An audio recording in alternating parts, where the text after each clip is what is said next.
शून्यकाल के इस खास कार्यक्रम में आप सभी का स्वागत है। मैं हूं डॉक्टर अवधेश मिश्रा। छत्तीसगढ़ सहित देश के कई राज्यों ने 1 जुलाई की स्थिति में वीवी राम जी को स्वीकार कर लिया, नोटिफिकेशन जारी कर दिया गया और नए कानून, नए प्रावधान के तहत अब जो है मनरेगा जो बदल के वीवी राम जी हुआ उसके तहत लोगों को काम दिया जाएगा। पक्ष विपक्ष दोनों इस मामले को लेकर आमने सामने है। पक्ष इसकी खूबियां गिनाने में आगे है तो विपक्ष कह रही है कि साहब पहले कमियों पे काम कर लीजिए। कमियां इतनी है कि लोगों को आने वाले समय में इससे न केवल लोगों को बल्कि राज्य सरकार को भी परेशानियां होगी, क्योंकि 60-40 के रेशियो में राज्य पे इसका आर्थिक बोझ पड़ा है। तो क्या है वास्तविक में छत्तीसगढ़ की स्थिति और क्यों सियासी तौर पे या वास्तविकता में इसका विरोध किया जाना कांग्रेस के लिए, विपक्ष के लिए जरूरी है? आज इसी विषय पे करेंगे चर्चा, लेकिन उससे पहले देख लीजिए ये खास रिपोर्ट।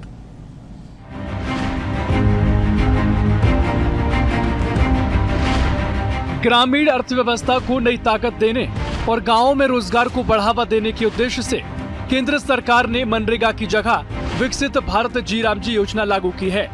आज से इसकी शुरुआत पूरे देश में हो गई है। सरकार का दावा है यह योजना ग्रामीण रोजगार, आजीविका और आत्मनिर्भरता को नई मजबूती देगी। योजना के तहत अब ग्रामीण परिवारों को साल में 125 दिनों के रोजगार की गारंटी मिलेगी। मनरेगा की जगह लागू हुई विकसित भारत जी राम जी योजना के साथ सरकार ने दावा किया है कि अब ग्रामीण रोजगार व्यवस्था पहले से ज्यादा मजबूत और पारदर्शी होगी। समय पर काम नहीं मिलने पर बेरोजगारी भत्ता, डिजिटल भुगतान, बायोमेट्रिक उपस्थिति और जियो टैगिंग जैसी व्यवस्थाएं भी जोड़ी गई हैं। सरकार के मुताबिक भुगतान प्रक्रिया ज्यादा पारदर्शी होगी और कामों की ऑनलाइन निगरानी से फर्जीवाड़े पर रोक लगेगी। देश भर में आज से विकसित भारत रोजगार और आजीविका गारंटी मिशन लागू।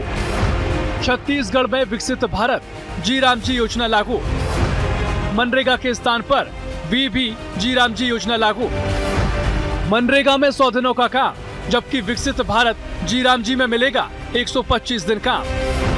15 दिनों के भीतर काम नहीं मिलने पर बेरोजगारी भत्ता, बायोमेट्रिक उपस्थिति, जियो टैगिंग और डिजिटल मॉनिटरिंग जैसी व्यवस्थाएं।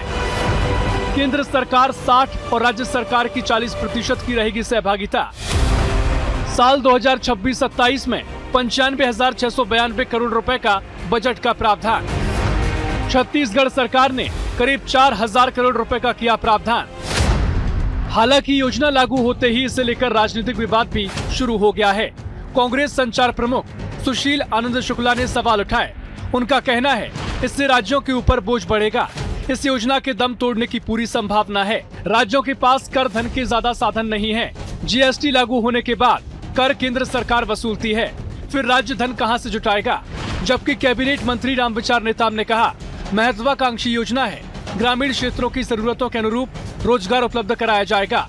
जल संरक्षण, चारा विकास सहित विभिन्न कार्यों पर जोर रहेगा। आज से योजना की शुरुआत हो रही है और सभी घटकों के साथ बेहतर तरीके से इसका क्रियान्वयन किया जाएगा।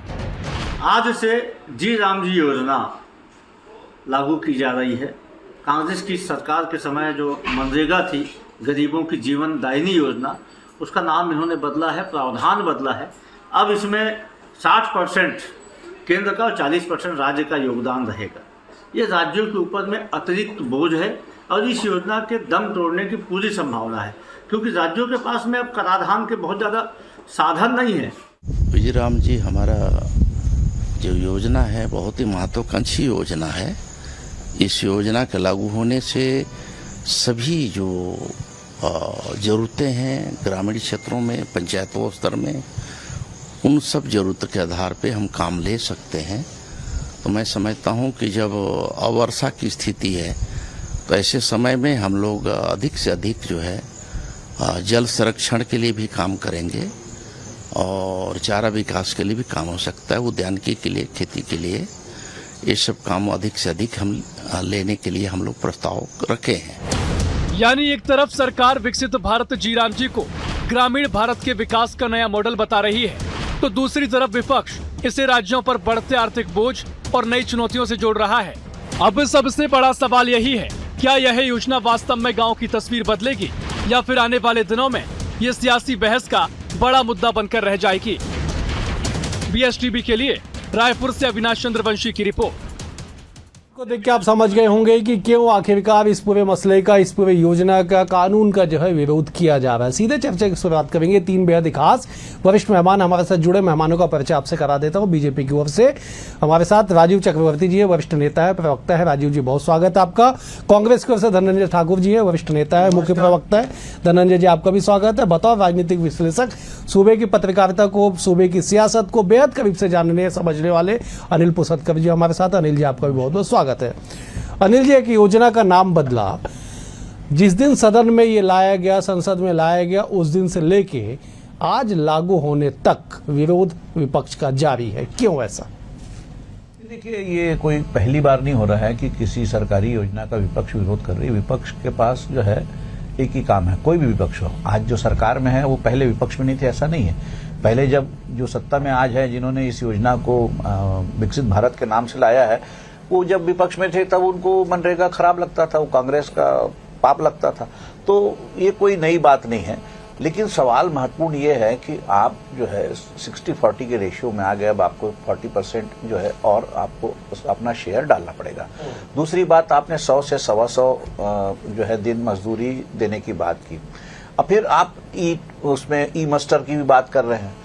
तो आप सबसे पहले फुल प्रूफ प्लान तो बताइए कि आप काम कहाँ देंगे, क्या देंगे। जब आप कह रहे हैं कि आप उस योजना का नाम ही रख रहे हैं विकसित भारत योजना, जब भारत विकसित हो गया है तो फिर मजदूरी की क्या जरूरत है? और मजदूर को आप काम कहाँ देंगे? वैसे ही आपको यहाँ पे खेती में जो मजदूर नहीं मिलते हैं, किसानी के जो अभी हमारा महत्वपूर्ण सीजन है छत्तीसगढ़ में खेती किसानी का, इस समय मजदूर मिलते नहीं। आप कह रहे हैं कि हम ये कर देंगे, वो कर देंगे, वो कर देंगे। ठीक है, अच्छी बात है मजदूरों का। लेकिन जब राज्य बना था उससे पहले छत्तीसगढ़ पूरे देश को मजदूर सप्लाई करने वाली मंडी हुआ करती थी, पूरे देश को। कश्मीर के बाग में छत्तीसगढ़ का आदमी, बंबई की कंस्ट्रक्शन इंडस्ट्री में छत्तीसगढ़ का आदमी, उत्तर प्रदेश के ईंट भट्टों में छत्तीसगढ़ का आदमी, हर जगह छत्तीसगढ़ से पलायन होता था। जिसको उस समय सत्ता में जो रहता था वो कहता था परंपरागत पलायन है, जो विपक्ष में रहता था पलायन है। तो फिर आज 25 साल हो गए हमारे को राज्य बने, आज भी हमारे को क्या, हम मजदूर को मजदूरी रखे हुए हैं? कब तक देंगे काम? राजीव जी, कृषि कार्य को मनरेगा से, माफ कीजिएगा, वीवी राम जी से जोड़ा गया। कहा गया कि साहब हर क्षेत्र में प्रगति होगी, बरकत होगी, इसलिए इसका न केवल नाम बदला गया बल्कि कई सारे प्रावधान भी बदला गया।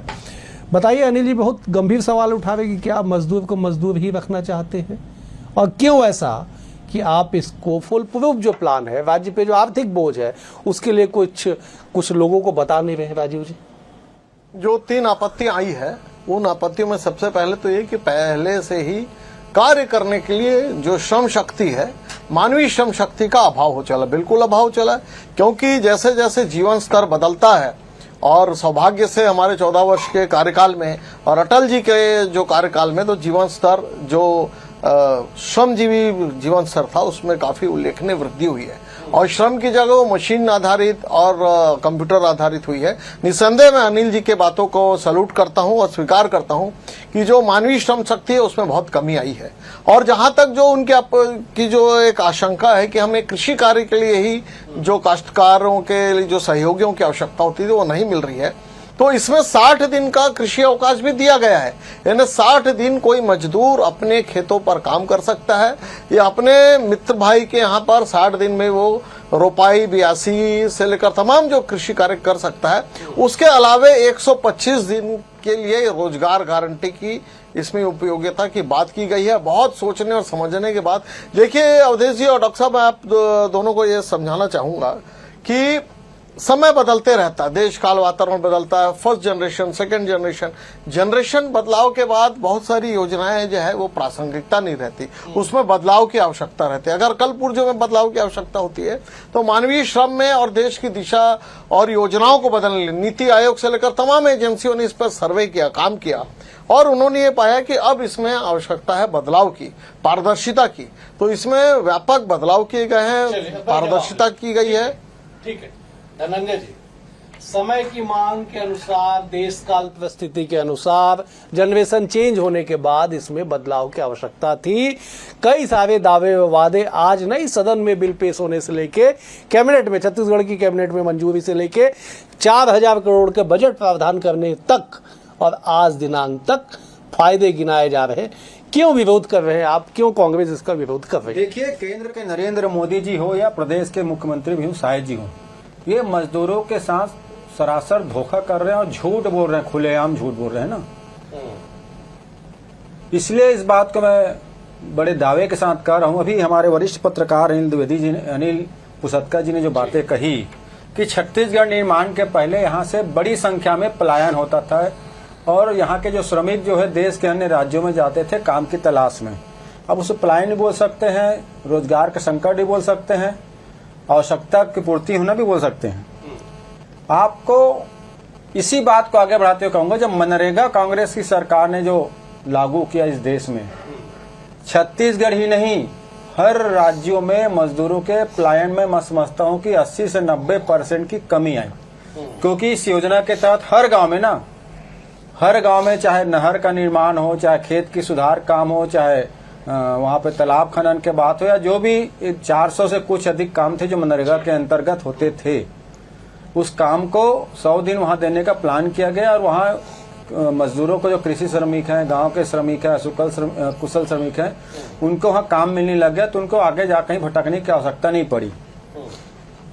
400 काम बता रहा हूं ना, इसका प्लानिंग इतना बेहतर था कि इसको वर्ल्ड का सबसे बेस्ट रोजगार देने वाली योजना मानी गई, जिसमें कानूनी अधिकार था। अगर किसी गांव में किसी श्रमिक को उस 100 दिन के अंदर काम नहीं मिलता तो श्रमिक क्लेम कर सकता था सरकार को कि मेरे को काम नहीं मिला, सरकार उसको मुआवजा देती थी। गारंटी था, कानून था, अधिकार था। और इससे पलायन भी छत्तीसगढ़ से सभी राज्यों में रुका है। और एक बार आप देख रहे हैं, नरेंद्र मोदी जी तो पहले दिन से ही कसम खा लिए थे, पहले दिन कह रहे थे गड्ढा खोदने की योजना है, कांग्रेस का पाप है। और इसी मनरेगा ने नरेंद्र मोदी सरकार की कोविड काल के दौरान इज्जत बचाने का काम किया था, जो गड्ढा बचा रहे थे। जब पूरे देश में इंडस्ट्री बंद हो गया, सारे व्यापार व्यवसाय बंद हो गए, दुकानों के शटर लग गए, तो ये मनरेगा में ही पूरे देश में काम मिला था और इस सरकार की इज्जत बची हुई थी। आज ये जो दावा कर रहे हैं कि 125 दिन काम देंगे, ये तो उसी प्रकार से जुमला हो गया जैसे नरेंद्र मोदी जी ने छत्तीसगढ़ में ही आप कहा था कि विदेश में जमा 15 काला धन लाएंगे तो 15-15 लाख सब खाते में जमा होगा। अरे 12 साल के इनका रिकॉर्ड निकाल के देख लो, 12 साल में मनरेगा के तहत जो 100 दिन का काम है उसके लिए बजट ही दे पाए लोग। अभी 2023-24 की आप बजट देखते केंद्र सरकार की 86,000 करोड़ था, जो 25-26 में घट के 30,000 करोड़ हो गया। उसमें 90 और 10% का रेशो था, 10% राज्य देती थी, तब इस सरकार 38 दिन काम दी 2.5 साल में। आज तो 40% इस सरकार को खुद उसमें व्यय करना है। और इस सरकार की स्थिति यह है कि हर महीना 2,000 रुपए कर्जा लेकर तो वेतन दे रहे हैं, खर्चे चला रहे हैं, तो ये 4,000 करोड़ रुपए कहां से लाएंगे? तो ये मजदूरों के साथ भी धोखा है, छत्तीसगढ़ के ऊपर व्यवहार है, कर्ज भार बढ़ेगा। तो 100 दिन तो दे नहीं पाया, 125 दिन की ढिंढोरा पीट रहे हैं, क्योंकि मनरेगा जो श्रमिकों का सुरक्षा था, सम्मान था, श्रमिकों के लिए कानून था, अधिकार था, उसके पीछे नरेंद्र मोदी की नीयत खोट थी, क्योंकि ये चाहते हैं कि छत्तीसगढ़ सहित भारत के श्रमिक पूंजीपतियों को गुलामी करें, इसलिए इस प्रकार से योजना को बंद किया। राजीव जी जवाब दीजिएगा। बात छत्तीसगढ़ की भी साहब 2023-24 के आंकड़े मेरे पास है, औसतन 50 दिन लोगों को काम मिला। 2024-25 में घट के 42 दिन हो गया। जहां 100 दिन देने की बात हुई थी, औसत की बात कह रहा हूं मैं, 50 दिन के आसपास ठहरता है। ऐसे में 125 दिन का रोजगार, बढ़ा हुआ वेतन, 300 रुपये मिनिमम जो आप देने की बात कर रहे हैं, और आर्थिक बोझ, बार बार ये शब्द आ रहा है कि साहब 4,000 करोड़ आप देने वाले हैं। कैसे देने वाले हैं? धनंजय जी सवाल उठा रहे कि प्रति माह जो है आप कर्ज लेके वेतन का भुगतान करते हैं। देखिए, इसमें 60 और 40% का रेशियो है। 60% केंद्र देगा और 40% राज्य को स्वयं वहन करना होगा। दरअसल पिछले कई जो मौके आए थे उसमें ऐसा हुआ था। अगर मैं एक छोटा सा उदाहरण लूं, पश्चिम बंगाल, वहां लगभग 11,815 करोड़ की हेराफेरी की गई है। जिसमें अंकेक्षण किया गया तो उसमें पाया गया कि बहुत सारे मजदूर जिनके आधार कार्ड नहीं थे, डेटा नहीं थे।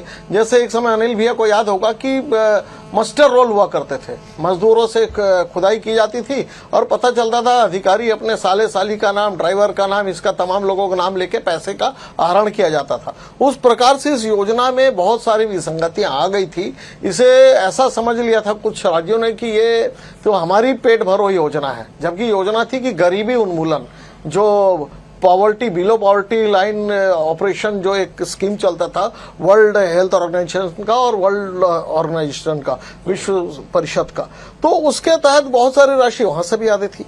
लेकिन अभी जो व्यवस्था की गई है, बिल्कुल राज्यों के पास भी अपना बजट होता है और बजट में ये सुरक्षित किया गया है कि जो गरीबी उन्मूलन के तहत काम करने के दिन हैं वो निश्चित रूप से 125 दिन सुनिश्चित किया जाए।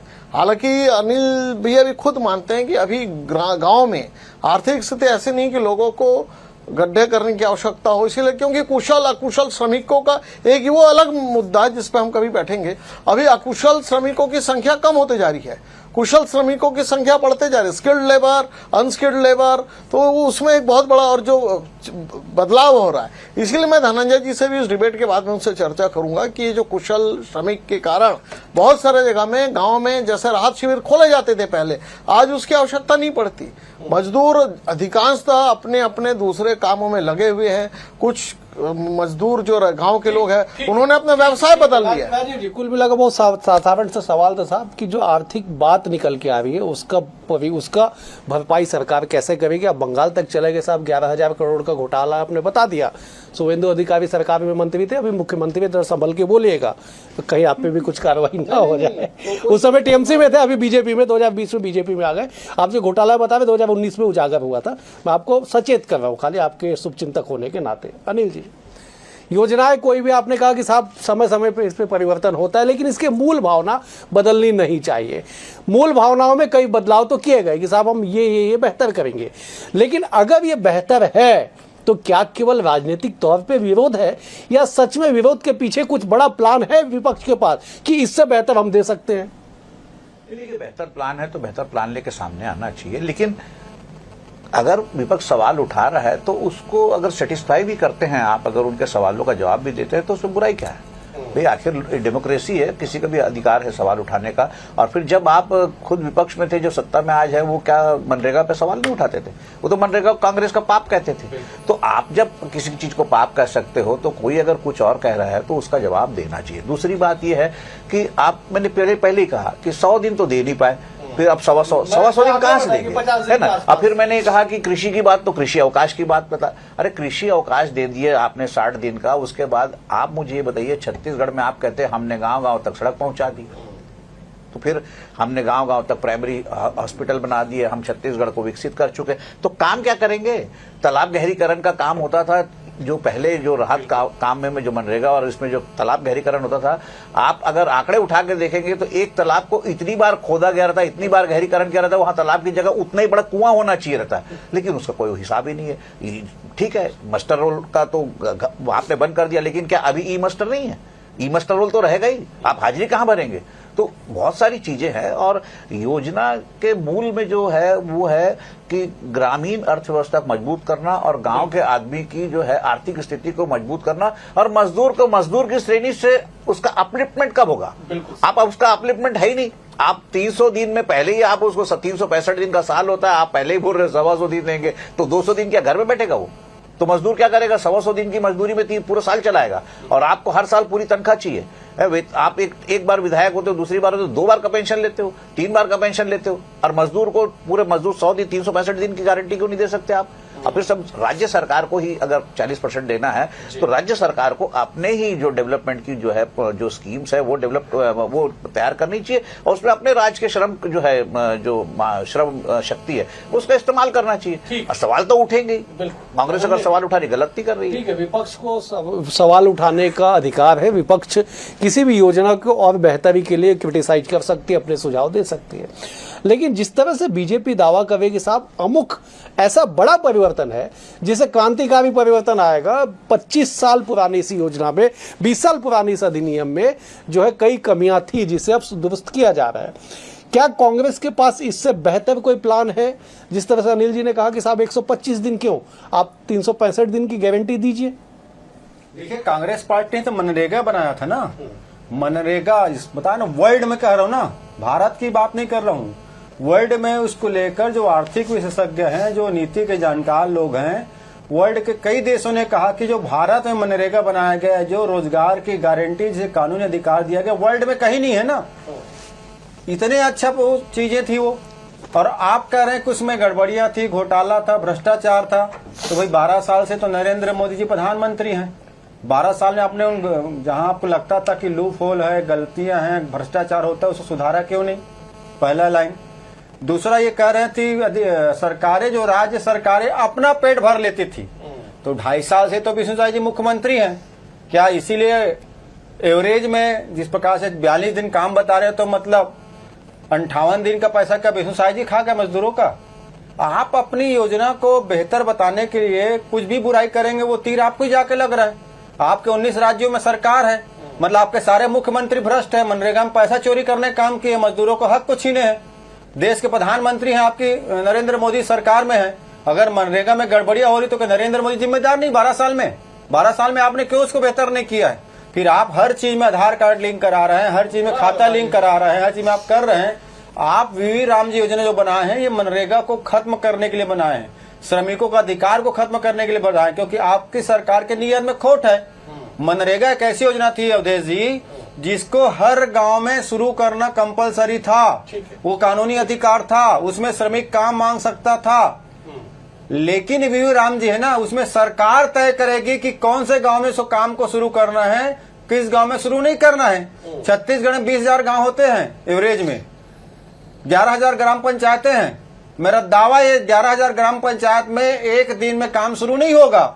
और ये सरकार तो जो वेतन नहीं दे पा रही है, जो कर्ज लेकर घी खाकर नरेंद्र मोदी जी की फोटो लगवा रही है विज्ञापनबाजी में, वो 4,000 करोड़ कहाँ देगी? जो स्वास्थ्य की व्यवस्था को वेतन नहीं कर पा रहे हैं, जो शिक्षा की व्यवस्था नहीं सुधार पा रहे हैं, जो खुद यहाँ पे दावानुसार रोजगार नहीं दे पा रहे हैं। ठीक है, कई सारे ऐसे, एक सेकंड दीजिए मुझे, कई सारी ऐसी सरकार की योजनाएं हैं जिसको सरकार चला नहीं पा रही है वित्तीय कंगाली के चलते। तो ये तो थोपा गया है। तो अगर जब 90% केंद्र का था, 10% राज्य का था, तब आप 42 दिन काम दे पा रहे हो रेंज में, तो आप तो 4,000 करोड़ आपको देना है। तो कहीं ना कहीं तो सरासर प्रदेश के श्रमिक जो भाई है उनके साथ धोखा है ये। ठीक है, लेकिन धनंजय जी एक सवाल है, बहुत छोटा सा संक्षिप्त में जवाब चाहूंगा आपसे कि साहब ये जो नए अधिनियम है वीवी राम जी है, वो केवल भाजपा शासित नहीं, गैर भाजपा शासित राज्यों ने भी लागू किया। कर्नाटक ने लागू किया, कुछ 2 पॉइंट पे उन्होंने आपत्ति जताई। केरल ने उसे लागू कर दिया, वहां पे भाजपा की सरकार नहीं है। जम्मू कश्मीर में लागू हो चुका, वहां पे जो है सरकार किसकी आप बेहतर जानते हैं। तो क्या पंजाब में लागू हो चुका, आप पार्टी की वहां पे सरकार है। तो केवल भाजपा नहीं, दीगर दल के भी जो जहां पे सरकार है वो भी इसे लागू कर रही है। आपके समर्पित लोग केवल में है, वहां पे इसे लागू कर दिया गया है। सुनिए ना, मैं कह रहा हूँ ना, राज्य सरकारों की जिम्मेदारी है अपने जो श्रमिक है उनको रोजगार देना। केंद्र की योजना है, हमने तो आपत्ति जताया ना, हमारी सरकारों ने कहा भाई इसको आर्थिक बोझ बढ़ाने वाला हमारे राज्यों के लिए, लेकिन साय जी में साहस क्षमता नहीं है कि वो बोल सके कि राज्य में 4,000 करोड़ का बोझ बढ़ा है। चले बोल नहीं सकते ना, क्योंकि डरते हैं साय जी कुर्सी ना चली जाए। ठीक है, राजीव जी जवाब दे दीजिए। देखिए, इसमें विसंगतियां थी और विसंगतियां कांग्रेस शासन में ज्यादा हुआ, और उस समय हमारी बहुत सारे राज्यों में सरकारें नहीं थी।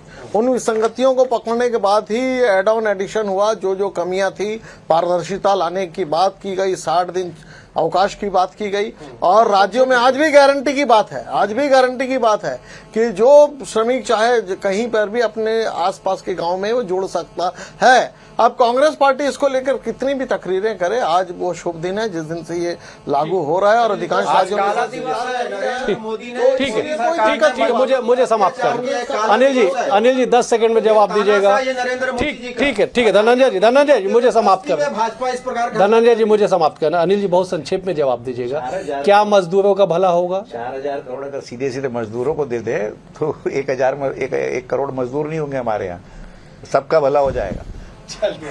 कुल मिला के ये है कि योजना नई, अधिनियम नया, कानून नया, लाभ कितना होगा वक्त तय करेगा। फिलहाल आप तीनों मेहमानों का बेहद शुक्रिया। राजीव जी आपका शुक्रिया, अनिल जी आपका शुक्रिया, धनंजय जी आपका शुक्रिया। कब इसका लाभ धरातल पे मिलेगा और जिन नए प्रावधानों के साथ, नए नियमों के साथ इसे लागू करने की बात कही जा रही है, उसका लाभ छत्तीसगढ़ के उन मजदूरों को कब मिलेगा जो आज तक इससे वंचित है, ये देखने वाली बात होगी। फिलहाल आज के लिए इतना ही। कल एक और विषय के साथ होगी मुलाकात। बने हुए BSTV के साथ। नमस्कार।